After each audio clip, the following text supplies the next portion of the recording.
محترم اور معزز سامعین کرام، حاضرین جمعہ، بزرگوں، نوجوان ساتھیوں، پردہ نشین خواتین اسلام، پیارے بچوں، آج میں آپ حضرات کے سامنے جس ٹاپک پر کچھ باتیں رکھنا چاہتا ہوں وہ ہے حق کی تلاش۔ سامعین کرام، اس عنوان کی کیا اہمیت ہے اور ہماری زندگی میں کتنی ضرورت ہے، ان تمام باتوں کو پیش کرنے سے پہلے بڑے ہی اختصار کے ساتھ ہم یہ جان لیں کہ حق کیا ہے۔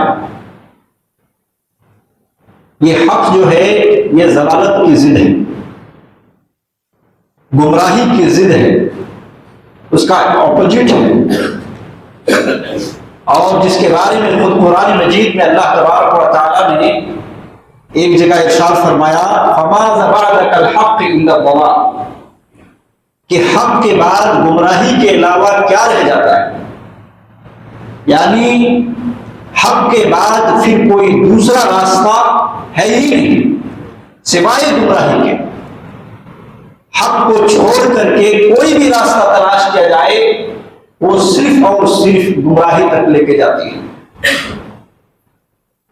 کوئی ایسا راستہ نہیں جو حق کو چھوڑ دینے کے بعد پھر ہمیں حق تک پہنچائے۔ تو اس آیت کریمہ کے اندر گویا کہ ہمیں یہ دعوت دی جا رہی ہے کہ حق کو قبول کرنا ہے، اور حق جو ہے وہ ایک ہی ہے، اور حق کا راستہ بھی ایک ہے، حق پر چلنے والی جماعت بھی ایک ہے۔ ایسا نہیں ہے جیسے کہ بعض حضرات یہ کہتے ہوئے اور ہم سنتے ہوئے نظر آتے ہیں کہ جدھر سے بھی چلو منزل ایک ہی ہے اور اسی منزل کو پہنچو گے۔ مثالیں دی جاتی ہے کہ ایک تالاب ہے، جدھر سے بھی آپ جائیں، ادھر سے جائیں تو بھی تالاب کو پہنچیں گے، ادھر سے بھی آئیں تو بھی تالاب کو پہنچیں گے، ادھر سے آئیں تو بھی تالاب کو پہنچیں گے۔ لیکن ایسا نہیں ہے، ایسا نہیں ہے، یہ مثال ہی غلط ہے، کیونکہ رب کا قرآن یہ کہتا ہے، احادیث رسول یہ کہتی ہے کہ جہاں حق ایک ہے اس کا راستہ بھی ایک ہے۔ جیسا کہ سیدنا عبداللہ بن مسعود رضی اللہ عنہ فرماتے ہیں کہ ایک مرتبہ اللہ کے رسول صلی اللہ علیہ وسلم ہمارے درمیان تھے، اور آپ صلی اللہ علیہ وسلم نے صراط مستقیم کو سمجھاتے ہوئے پریکٹیکل طور پر دکھایا۔ کیا کہا؟ عبداللہ بن مسعود رضی اللہ عنہ کہتے ہیں خط لنا رسول اللہ صلی اللہ علیہ وسلم خطا مستقیما، کہ زمین پر اللہ کے رسول صلی اللہ علیہ وسلم نے ایک لکیر کھینچی، ایک خط کھینچا، وہ خط، وہ لکیر اللہ کے نبی صلی اللہ علیہ وسلم نے جو کھینچا تھا وہ بالکل سیدھا تھا، اور آپ صلی اللہ علیہ وسلم نے کہا ھذا سبیل اللہ، یہ اللہ رب العالمین کا راستہ ہے۔ ثم خط خطوطا عن یمینہ وعن شمالہ، اور عبداللہ بن مسعود رضی اللہ عنہ کہتے ہیں کہ پھر اللہ کے رسول صلی اللہ علیہ وسلم نے اس لکیر کے دائیں جانب اور بائیں جانب کچھ خطوط کھینچے، کچھ لکیریں کھینچے، اور آپ صلی اللہ علیہ وسلم نے کہا کہ ہذہ السبل، یہ تمام تر راستے جو دائیں اور بائیں ہو جاتے ہیں، علی کل سبیل منہا شیطان یدعو الیہ، کہ ہر راستے کے پیچھے شیطان بیٹھا ہے اور وہ اپنی طرف لوگوں کو بلاتا ہے۔ اللہ کے نبی صلی اللہ علیہ وسلم نے یہاں یہ بات واضح کر دی کہ حق کا راستہ بھی صرف اور صرف ایک ہے اور وہ سیدھا ہے،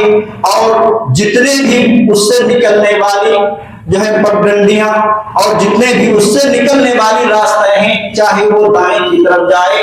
بائیں کی طرف جائے، تو ایسی صورت میں وہ سارے کے سارے شیطان کے راستے ہیں، شیطان اس کی طرف بلاتا ہے، وہ سارے کے سارے راستے گمراہی کی طرف بلائے جاتا ہے، اور جو بھی آدمی صراط مستقیم کو چھوڑ کر جو ہے کسی بھی طرف جو ہے چلا گیا تو ایسی صورت میں وہ گمراہی کے راستے میں پہنچ گیا۔ یہی وجہ ہے کہ ہم دیکھیں اور غور کریں کہ ہم 5 وقتہ نمازوں میں ہم صراط مستقیم یعنی وہی سیدھی راہ جو اللہ رب العالمین کا راستہ ہے اور جنت تک پہنچنے والی ہے، اسی راستے کی ہدایت اللہ رب العالمین سے مانگتے ہیں۔ اہدنا الصراط المستقیم صراط الذین انعمت علیہم غیر المغضوب علیہم ولا الضالین۔ ہر نماز کے ہر رکعت میں،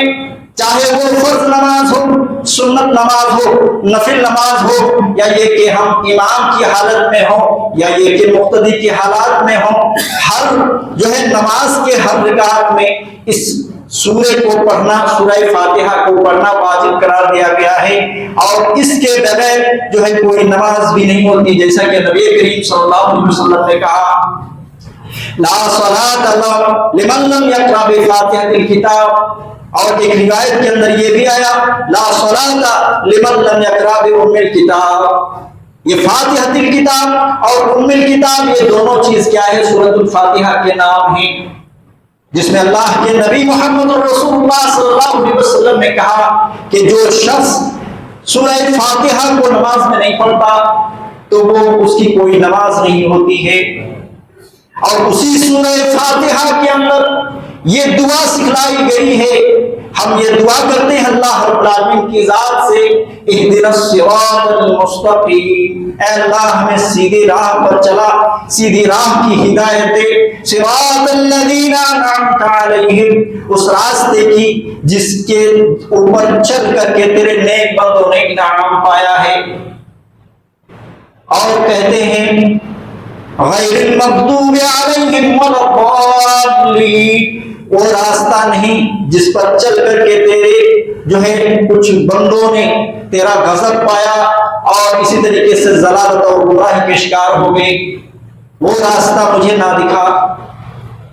تو گویا کہ میں یہ بیان کر رہا تھا کہ ہدایت کا راستہ بھی ایک ہے۔ عبداللہ بن مسعود رضی اللہ عنہ کی یہ جو حدیث ہے، یہ حدیث صاف طور پر بتا رہی ہے، اور یہ حدیث مسند احمد کے اندر موجود ہے، اور امام نسائی رحمہ اللہ نے سنن الکبریٰ کے اندر ذکر کیا ہوا ہے، اور حدیث بالکل صحیح ہے۔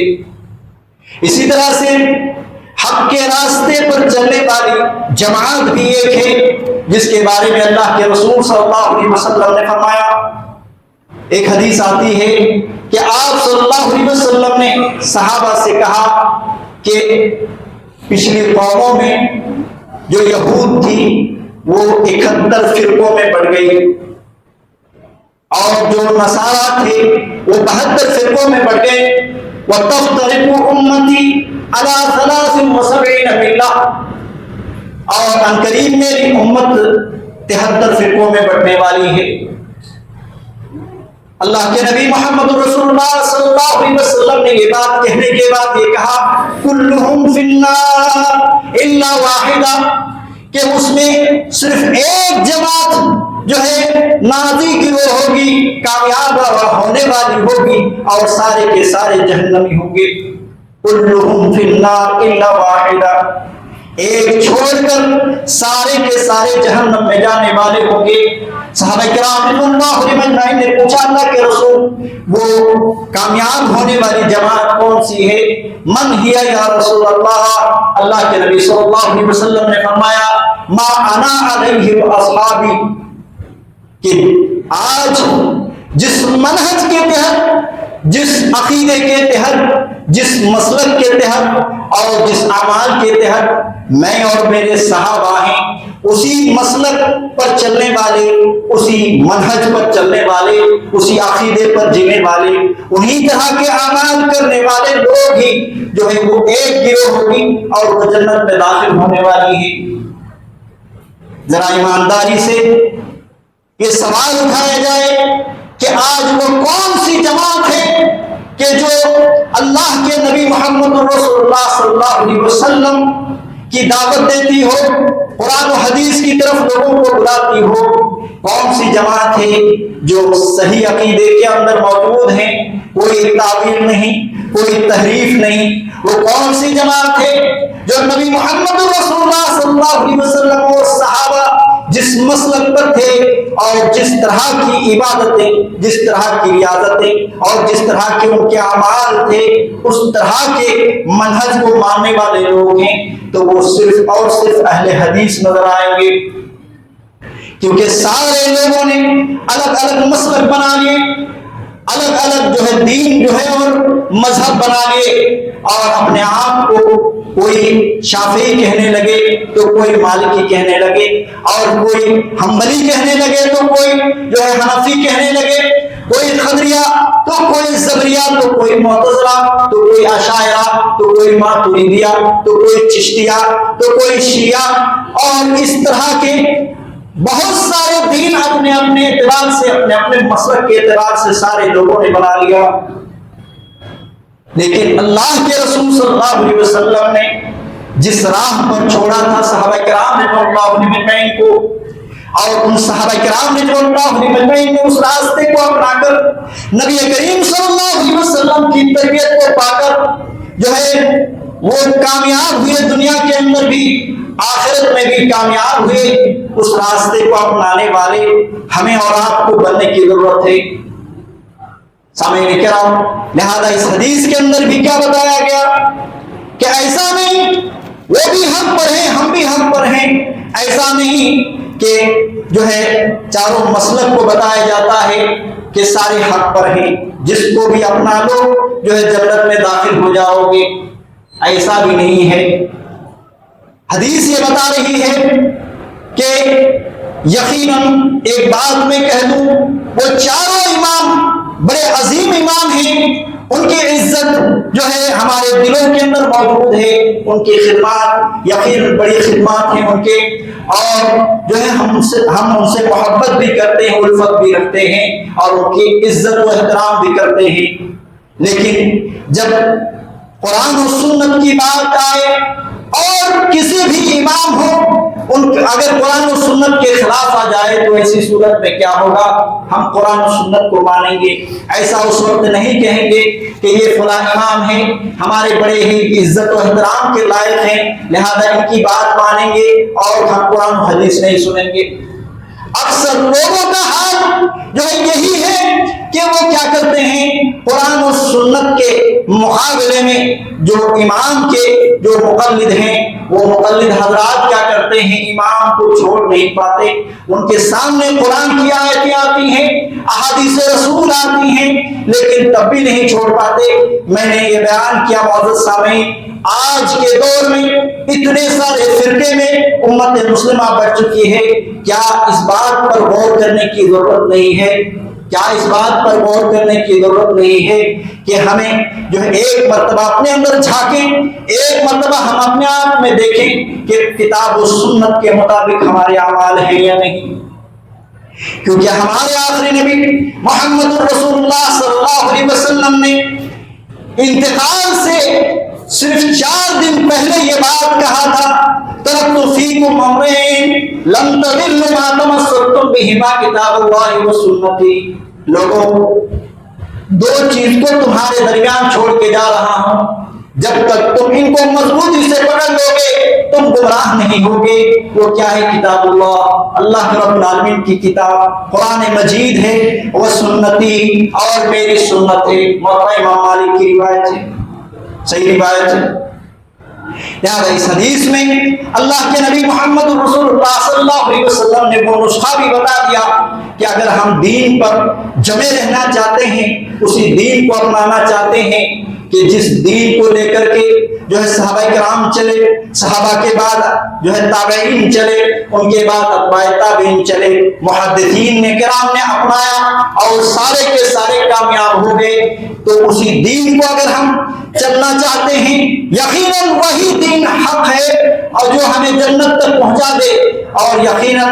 صحابہ کرام، تابعین، اتباع تابعین اور محدثین جو ہے انہوں نے اپنے اپنے طور پر کیا کیے، انہوں نے جو ہے صحابہ کرام رضی اللہ علیہ وسلم اور نبی کریم صلی اللہ علیہ وسلم کی سنت کو اپنا کر کے جو ہے کامیاب ہوئے دنیا و آخرت کے اندر۔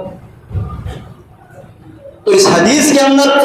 اللہ کے نبی محمد رسول اللہ صلی اللہ علیہ وسلم نے بتا دیا کہ وہ 2 چیز ہے جو ہمیں پکڑنی ہے، اگر وہ ہمارے مضبوطی کے ساتھ ہمارے جو ہے ہاتھوں میں پکڑے ہوئے ہوں گے تو ایسی صورت میں یاد رکھیے کہ کبھی ہم گمراہ نہیں ہوں گے. یہ نبی صلی اللہ علیہ وسلم کا فرمان ہے. لیکن آج ہم دیکھیں کہ کتنے ہی لوگوں نے قرآن مجید کا تک انکار کر دیا. کہنے لگے کہ یہ جو قرآن 30 پارے کی ہے یہ اصل قرآن نہیں ہے،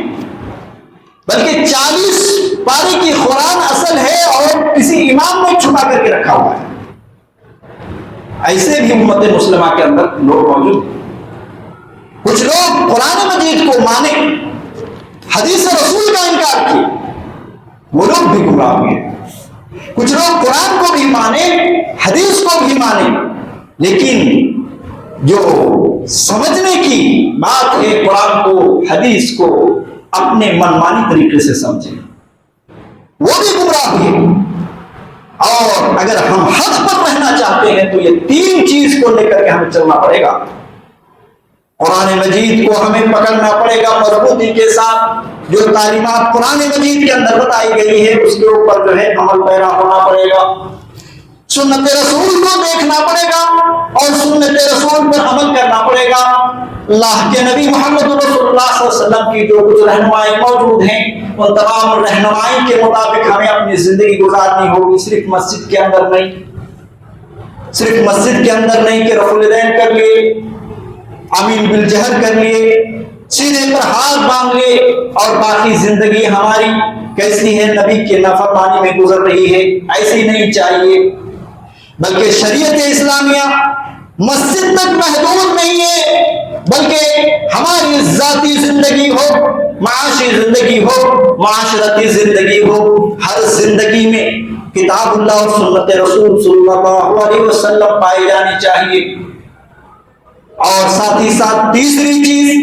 کیا ہے وہ فہم سلف ہے، فہم صحابہ ہے. اللہ کے نبی محمد رسول اللہ صلی اللہ علیہ وسلم نے جو بات بیان کی کتاب اللہ کے حوالے سے یا یہ کہ سنت کے حوالے سے، وہ ساری چیزیں محفوظ تو ہیں، لیکن اس کو صحابہ کرام رضوان اللہ علیہم اجمعین نے کیسے سمجھا؟ چونکہ ان کے سامنے بیان کی جا رہی تھی. نبی کریم صلی اللہ علیہ وسلم ان کو حکم دیے تھے اور انہوں نے کیسا سمجھا اور کس طرح سے اس کے اوپر عمل کیا، یہ بھی ضروری ہے. چونکہ ایک بہت بڑی مسلمانوں کی جماعت اس حوالے سے کہ صرف قرآن و سنت کو اپنے منمانی طریقے سے جو سمجھ میں آیا اسی کے اوپر عمل کرنے کی وجہ سے وہ گمراہ ہو گئی. تو معزز سامعین کرام، پتہ یہ چلا کہ حق کا جو راستہ ہے وہ کیا ہے؟ ایک ہے. دوسری بات جو پتہ چلی، حق پر چلنے کے لیے جو جماعت، وہ جماعت بھی ایک ہے اور وہ جماعت کتاب و سنت پر عمل کرنے والی جماعت ہے، قرآن و حدیث کے مطابق عمل کرنے والی جماعت ہے. اگر کوئی شخص اہل حدیث بھی ہے لیکن عمل ہی نہیں ہے تو پھر وہ کامیاب کیسے ہو سکتا ہے؟ جی ہاں معزز سامعین کرام، حق کی تلاش اور جستجو کرنا بہت ضروری ہے، بہت ضروری ہے. اور ہمارا مزاج دنیا کے حوالے سے ریسرچ کرنے اور تحقیق کرنے کے حوالے سے بہت زیادہ ہے.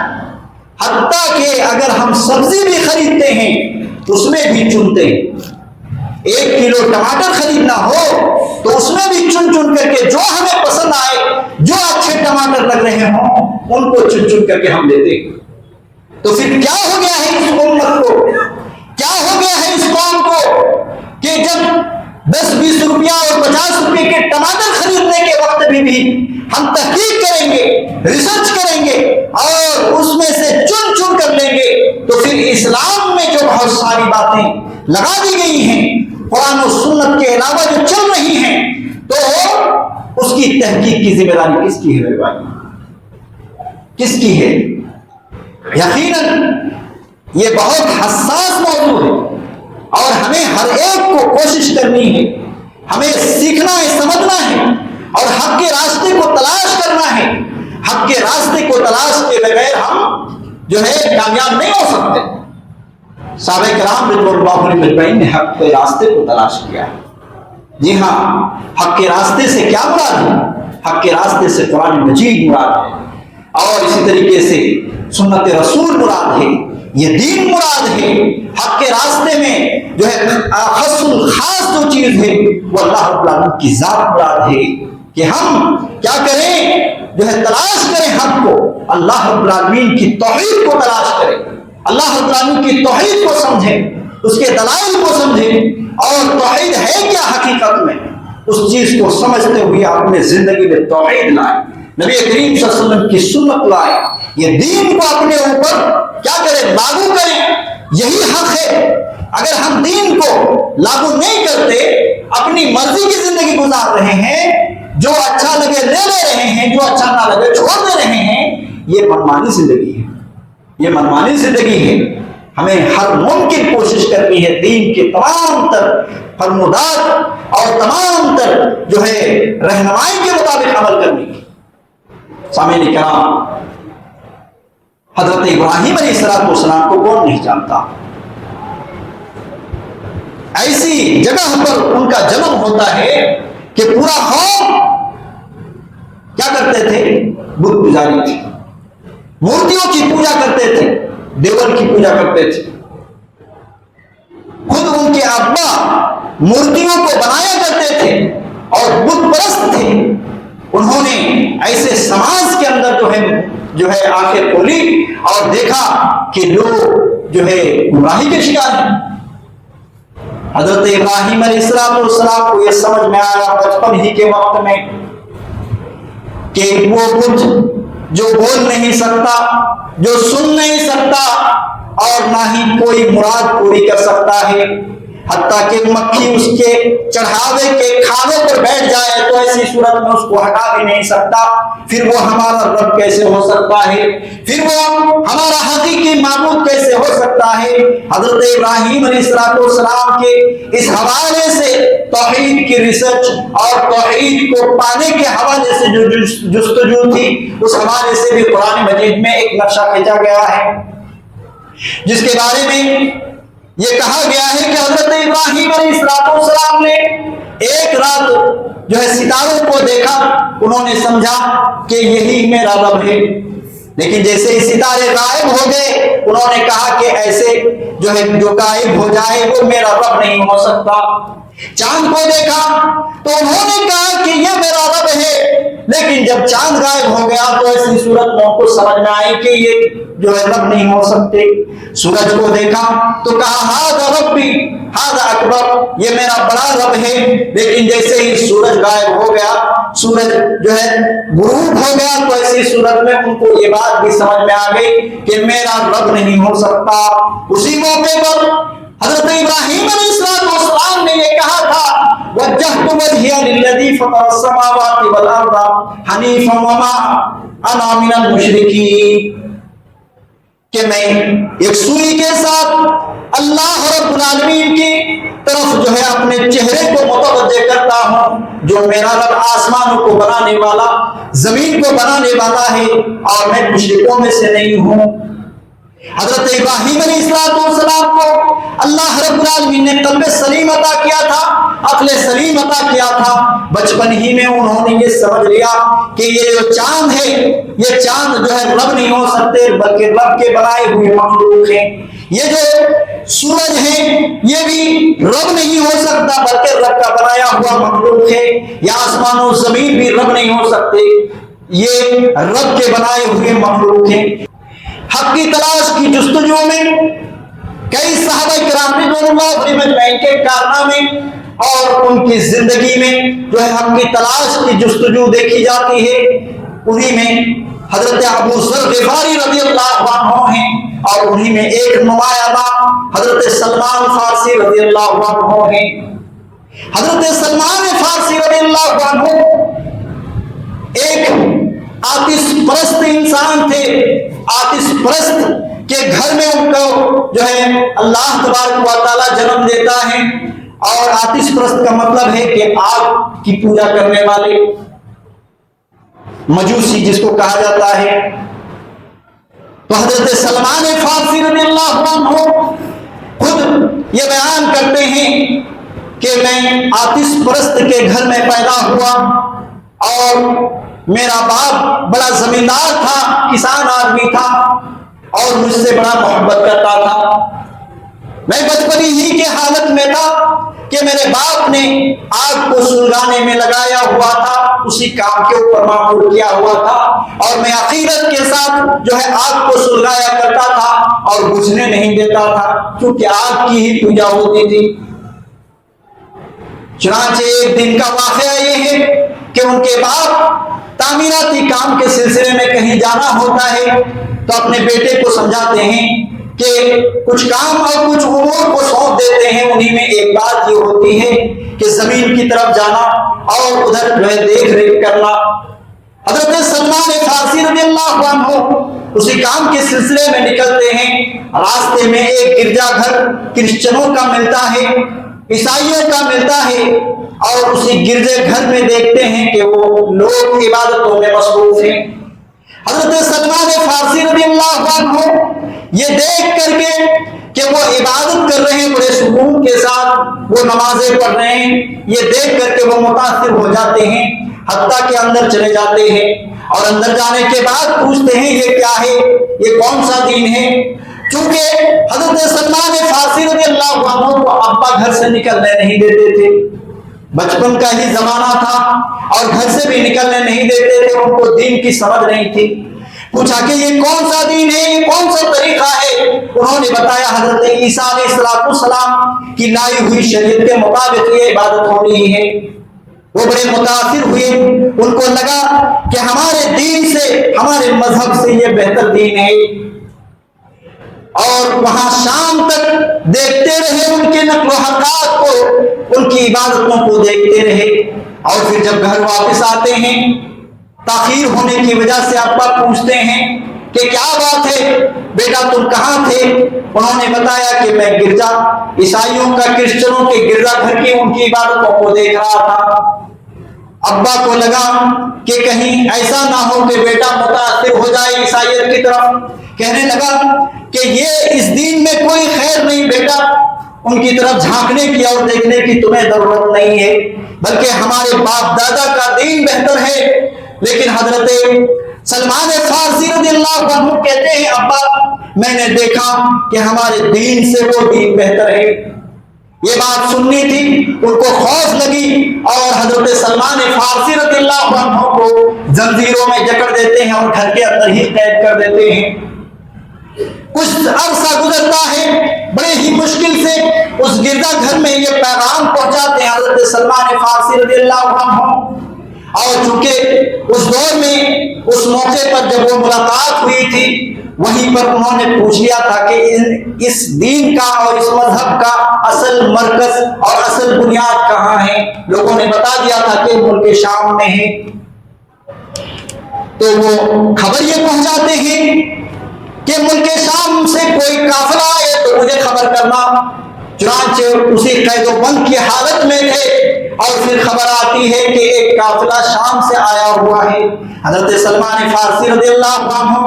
حق کی تلاش میں تھے اور پھر انہوں نے کہا کہ جب وہ قافلہ یہاں سے جائے تو ایسی صورت میں مجھے خبر کرے۔ اور جیسے ہی وہ دن آیا کہ قافلہ واپس جا رہا تھا، حضرت سلمان فارسی رضی اللہ عنہ وہ تمام زنجیریں بیڑیاں جو ان کے اوپر ڈالا گیا تھا اور ان کو جکڑا گیا تھا وہ ساری چیزوں کو اتار کر کے جو ہے نکل جاتے ہیں۔ ابا تلاش کرتے ہیں مگر وہ ہاتھ نہیں آتے۔ حضرت سلمان فارسی رضی اللہ عنہ اس قافلے سے مل جاتے ہیں۔ حضرت سلمان فارسی رضی اللہ عنہ ملک شام تک پہنچ جاتے ہیں اور وہاں پتہ لگاتے ہیں کہ اس دین کے سب سے بڑے عالم کون ہیں سب سے بڑے فادر بولتے ہیں ان کے عالموں کو، تو ان کے عالم سب سے بڑے کون ہیں جب پتہ لگ جاتا ہے تو حضرت سلمان فارسی رضی اللہ عنہ ان کو بتاتے ہیں جا کر کہ میں آپ کے دین سے متاثر ہوں اور میں آپ کے دین کو قبول کرنا چاہتا ہوں، آپ کی خدمت میں رہنا چاہتا ہوں، آپ کے دین اور دین کی تعلیمات کو سیکھنا چاہتا ہوں۔ وہ قبول کر لیتے ہیں۔ حضرت سلمان فارسی رضی اللہ عنہ ان کے یہاں ایک عرصہ گزارتے ہیں، پھر ان کی انتقال ہو جاتی ہے۔ لیکن حضرت سلمان فارسی رضی اللہ عنہ ایک عرصہ وہاں ان کے ساتھ گزارنے کی وجہ سے ان کو معلوم ہو جاتا ہے کہ ان کے اندر ایک خرابی ہے کہ لوگوں کو صدقہ کرنے کے لیے کہتے ہیں۔ لوگ جب صدقہ کرتے ہیں تو غریبوں، مسکینوں، یتیموں اور بیواؤں اور حاجت مندوں کے یہاں یہ خرچ نہیں کرتے بلکہ اپنے جیب میں بھر لیتے ہیں۔ حضرت سلمان فارسی رضی اللہ عنہ اس وقت منہ کھولتے ہیں جب ان کا انتقال ہو جاتا ہے، لوگوں کو بتاتے ہیں کہ یہ اچھے انسان نہیں تھے، کیونکہ آپ لوگوں کو صدقہ کرنے کے لیے کہتے اور اپنے ہی جیب میں بھر لیتے۔ سب کو یقین اس وقت ہو گیا کہ جب حضرت سلمان فارسی رضی اللہ عنہ نے وہ جگہ دکھا دی جہاں وہ چھپا کے رکھتے تھے، 7 مٹکے سونے اور چاندی کے نکلے اور یہ قوم کے لوگوں کو دیکھنا تھا۔ قوم کے لوگ برہم ہو گئے اور اس لاش کو جو ہے ایک سولی پر چڑھا دیے اور سنسار کر دیے۔ اس کے بعد ان کی جگہ ایک اور عالم آئے، وہ بڑے زاہد و عابد انسان تھے، نیک انسان تھے۔ حضرت سلمان فارسی رضی اللہ عنہ ان کی صحبت اختیار کرتے ہیں، ان سے دین کی تعلیم حاصل کرتے ہیں اور تورات اور زبور کی تعلیمات بھی اسی سے تھوڑے بہت حاصل کرتے ہیں اور ان سے ان کو بڑا لگاؤ ہو جاتا ہے۔ لیکن جب ان کی بھی انتقال کا وقت قریب آتا ہے تو ایسی صورت میں سلمان فارسی رضی اللہ عنہ کہتے ہیں کہ میں تو ایسا جو ہے مراحل سے گزارتے ہوئے آپ تک یہاں پہنچا ہوں اور آپ سے دین حاصل کر رہا ہوں۔ خدا نہ خواستہ اگر آپ اس دنیا سے نہیں رہے تو ایسی صورت میں کس کے یہاں جاؤں گا۔ انہوں نے رہنمائی کی کہ تم موصل چلا جانا جو عراق میں ہے، عراق چلا جانا۔ موصل ایک شہر ہے، وہاں ایک راہب رہتا ہے، وہاں ایک جو ہے پادری رہتا ہے اور ان کے تعلق سے تھوڑی ڈیٹیل بھی بیان کر دیتے ہیں۔ جب اس راہب کا انتقال ہو جاتا ہے تو ایسی صورت میں سلمان فارسی رضی اللہ عنہ پھر نیک لوگوں کی صحبت اختیار کرنے کے لیے عراق جو ہے شہر موصول کو پہنچ جاتے ہیں اور وہاں جو ہے کیا کرتے ہیں، ان کو سارا واقعہ اور ماجرا بتاتے ہیں۔ انہوں نے بھی ان کو قبول کر لیا اپنے پاس اور اپنی صحبت میں رکھنے کے لیے۔ حضرت سلمان فارسی رضی اللہ عنہ کہتے ہیں کہ یہ بھی بڑا اچھا نیک انسان تھا، ان کی خدمت کرتے ہیں اور تعلیمات جو ہے دین کی سیکھتے ہیں۔ اور یہ بات میں عرض کر دوں میرے بھائیوں اور بہنوں کہ اس وقت مذہب اسلام یعنی محمد رسول اللہ صلی اللہ علیہ وسلم کا دین آیا ہوا نہیں تھا۔ اس وقت حضرت عیسیٰ علیہ السلام کا دین چل رہا تھا۔ گویا کہ حضرت سلمان فارسی رضی اللہ عنہ اس دور کے حساب سے مسلمان تھے، اس دور کے حساب سے پکے مسلمان تھے، اچھے مسلمان تھے اور نیک لوگوں کی صحبت اور حق کی جستجو میں جو ہے لگے ہوئے تھے۔ موصول شہر میں ایک عرصہ گزارنے کے بعد وہاں بھی جو ہے دیکھتے ہیں کہ جو پادری رہتے ہیں ان کی صحبت میں رہ کر کے ان کو اندازہ لگتا ہے کہ اب جو ہے ان کی طبیعت بگڑ چکی ہے اور یہ بھی جو ہے جانے والے ہیں۔ ان سے بھی پوچھتے ہیں کہ آپ کے بعد میں کن کی صحبت اختیار کروں تاکہ میرا دین و ایمان برقرار رہے، تاکہ جو ہے میں دین کے اوپر مخلص ہو کر کے اپنی زندگی گزار سکوں۔ وہ بتاتے ہیں کہ نصیبین چلا جانا اور وہاں پہ ایک نیک اور عابد انسان ہے، وہاں پہ جا کے ان کے ساتھ ان کی صحبت اختیار کرنا۔ جب ان کا بھی انتقال ہو جاتا ہے تو نصیبین پہنچ جاتے ہیں، وہاں بھی ایک نیک انسان جو عیسائیت کے دین پر عمل پیرا تھے اور اسی طریقے سے اس دور کے وہ بھی بہترین مسلمان تھے، ان کی صحبت اختیار کرتے ہیں۔ حضرت سلمان فارسی رضی اللہ عنہ اس طرح سے ایک ایک کر کے بعض علماء کرام نے یہ یہاں تک کہا کہ 10 یا 10 سے زیادہ عیسائیوں کے عالموں کی صحبت انہوں نے اختیار کی اور پھر آخر میں ایک جگہ پہنچتے ہیں، وہ روم میں اموریا شہر میں ایک جو ہے راہب ہوتے ہیں، ایک پادری ہوتے ہیں، ان کے یہاں پہنچتے ہیں اور پھر کیا ہوتا ہے کہ ان کے انتقال کے وقت پھر وہی سوال پوچھتے ہیں کہ آپ کے بعد میں کن کی صحبت اختیار کروں، کن سے دین سیکھوں؟ وہ بتاتے ہیں کہ میرے بعد میرے علم کے مطابق کوئی بھی اچھے انسان نہیں ہے کہ جو دین پر عمل پیرا ہو اور جو دین پر قائم و دائم ہو، کوئی نہیں بچا۔ البتہ جو ہے تورات و زبور میں جو خوشخبری سنائی گئی ہے محمد رسول اللہ صلی اللہ علیہ وسلم کے حوالے سے، آخری نبی محمد رسول اللہ صلی اللہ علیہ وسلم کے حوالے سے، وہ بہت جلد جو ہے دنیا میں آنے والے ہیں، ہو تو ممکن ہو تو ایسی صورت میں ان کے یہاں پہنچ جانا۔ اور وہ ایک تفصیل بھی بتا دیتے ہیں کہ وہ مکہ شہر میں پیدا ہونے والے ہیں اور ہجرت ایک ایسی جگہ پہ ہونے والی ہے کہ دو طرف جو ہے کالے پتھر ہوں گے اور وہ نخلستان ہوگا، یعنی کہ کھجور کے درخت اور پودے پیڑ جو ہے وہاں پہ بہت کثرت سے لگے ہوئے ہوں گے۔ اور اللہ کے نبی محمد رسول اللہ صلی اللہ علیہ وسلم کی علامت کے حوالے سے یہ کہہ دیا کہ ان کی علامات جو ہے وہ ظاہری طور پر پہچان لی جائے گی۔ پہلی علامت تو یہ ہوگی کہ وہ ہدیہ قبول کریں گے، صدقہ قبول نہیں کریں گے، اور ساتھ ہی ساتھ ان کے دونوں شانوں کے بیچ میں بالکل پیٹھ کے جو ہے بیچوں بیچ میں کیا ہوگا؟ مہر نبوت ہوگی۔ یہ تین علامات بتا دیے اور پھر ان کا بھی انتقال ہو جاتا ہے۔ حضرت سلمان فارسی رضی اللہ عنہ اسی جستجو اور تلاش میں تھے کہ کیسے ہم مکہ پہنچیں اور وہاں محمد صلی اللہ علیہ وسلم کی صحبت کو اختیار کریں۔ انشاءاللہ وقت ہو چکا ہے، اگلے جمعہ میں حضرت سلمان فارسی رضی اللہ عنہ کے حوالے سے ذکر کیا جائے گا کہ کس طرح سے وہ نبی صلی اللہ علیہ وسلم تک پہنچے اور کیسے کیسے مسائل و مشکلات کا سامنا ہوا اور کس طرح سے صحابی رسول بننے کا شرف ملا۔ اور یہ حق کی تلاش تھی کہ پوری زندگی بھر انہوں نے حق کی تلاش میں کیا کیے؟ اپنی پوری زندگی لگا دی۔ اللہ رب العالمین نے ان کو کامیاب بھی کر دیا ہے۔ اللہ تبارک و تعالی ہم سبوں کو ایک اور نیک بنائے، ہم سبوں کو اللہ تبارک و تعالی حق کی تلاش اور جستجو میں لگے رہنے کی توفیق عطا فرمائے اور ہر طرح کے امور کتاب و سنت کے مطابق جو ہے اپنانے کی اللہ رب العالمین توفیق عطا فرمائے، کتاب و سنت کے مطابق مضبوطی کے ساتھ چلنے اور چلانے کی اللہ رب العالمین ہم سب کو توفیق عطا فرمائے۔